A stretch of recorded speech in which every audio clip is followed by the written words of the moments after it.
Coach, great game last week against Norfolk State. Can you talk a little bit about the game? Yeah, it was definitely outstanding game. That was a very dangerous team coming in here, and we knew that they were, a physical and gritty group, and they had a lot of fight in them. The record isn't the best, but they've been in every game, and they've been in a lot of dog fights this year and caused a lot of people problems, and we knew it was going to be a tough test for us. But I thought our guys played in spurts. Defensively, I thought we played really well at times. But we had three explosive plays, and they really hurt us.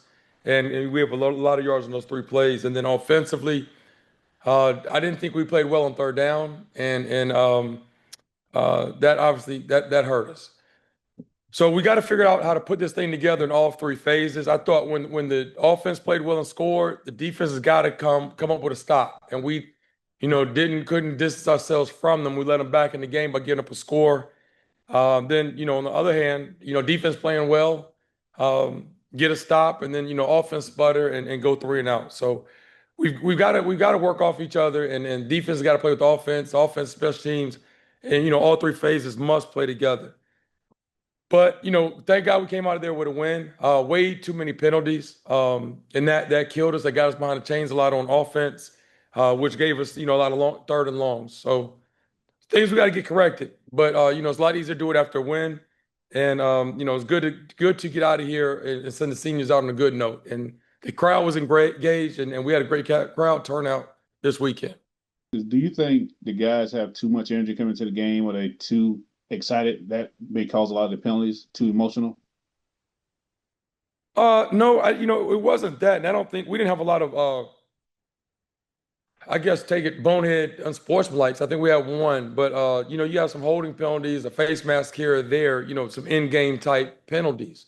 The game did get a little chippy, but I thought our guys, for the most part, kept their composure. But some of the penalties are just in game, and we've got to do a better job of cleaning those things up. They're still not acceptable, but I didn't think that we had too much energy or too hyped up coming into the game.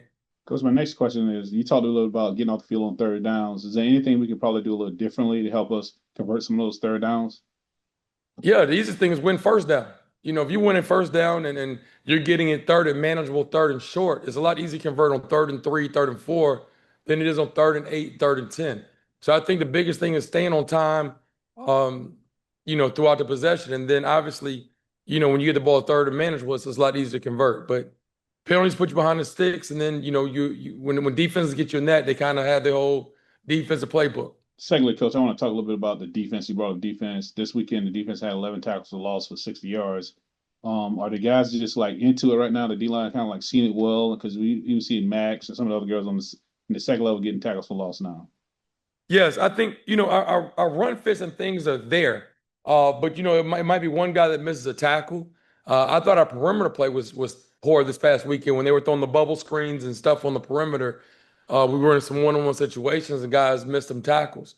So we're gonna work on tackling again this week. Unfortunately, you shouldn't be have to worry about too much tackling in week 11, but we'll continue to work on that this week and try to clean that up a little bit. But overall, I think our defensive line is playing lights out. We've had probably 12 sacks in the last two games, I believe. And up front, Thomas Johnson, Christian Smith, and Wisdom Sims and Donquarius Parker, those guys are playing lights out. But we just have to limit the explosive plays. Those three plays that we gave up Saturday cost us 150 yards. So I was talking about Thomas. One of the things we've noticed more and more, if he's catching a lot of holding calls. I mean, he had 4 quarterback hurries and that blocked field goal. Like, is he just everybody just see him and realize like, hey, we're gonna have to double team this guy, and he's just gonna draw a lot of holds? Yeah, they're gonna need, and they probably the refs are missing a couple of those also. But he's a grown man out there, and he's gonna command a double team. And if we can get him one-on-one with offensive tackles, that's gonna cause him some problems. And I think we've been able to scheme up some things the past couple of weeks that we can free him up and get him in one-on-one situations where we're showing different fronts and showing different pressures, drop out and let Thomas go to work. So if we can get these guys matched up one-on-one with some offensive linemen, we have a chance to get some pressure on offenses. And lastly, Coach, about last week, this might be oxymoronic, but it seems like Walker's not being talked about enough the way he's playing. I mean, he's thrown for over 2,500 yards this season, and he's steady climbing up in the record books. Can you just talk about having someone in that position to be as steady as he is? I think that consistency does that. People they understand what they're gonna get when they get with Walker. You know, when they see him play, they know they're gonna get a very good quarterback, and this is what he's doing. Do he's showing you every week in and week out. So I think he's got enough credit. But the thing is, when he's spreading the ball out the way he does, you know, one week is Chance Peterson, next week is Mekhi Wall, next week is Chauncey Spikes, next week is Quentin McCall. So we have a plethora of playmakers over there. Then you have Christian Mosley and AJ Rogers in the backfield, and then our tight end core. So is so many players on that side of the ball, and you know, each week is somebody different. So you know, it's really good that we're spreading the ball around, and everybody's getting the opportunity to eat. And of course, I always say it always starts up front with the big. So the O-line's playing well also. So it's good to see everybody having success over there. All right, Coach, moving ahead to this weekend, also play Friday night against South Carolina State. You know, looking at their stats, nothing really jumps off the page and stat wise. Can you just talk about them, like what makes them so hard to kind of like defend? The big stat is that record. You look at the conference record, look at the overall record. So that's the big set that jumps out. But you know, Coach Barry, the head coach, and does a lot of the play calling over there. He does an outstanding job with schematically. And we worked together at Southern University. He was offensive coordinator, I was defensive coordinator. So we're quite familiar with each other. And he does a great job of working to get leverage on defenses and really exploiting matchups. So, we're going to have our work cut out for us this week as far as obviously first and foremost stopping the run. And then this is probably the best receiving core we've seen this year. They have three really good receivers on that perimeter, and a couple of the guys have really good size.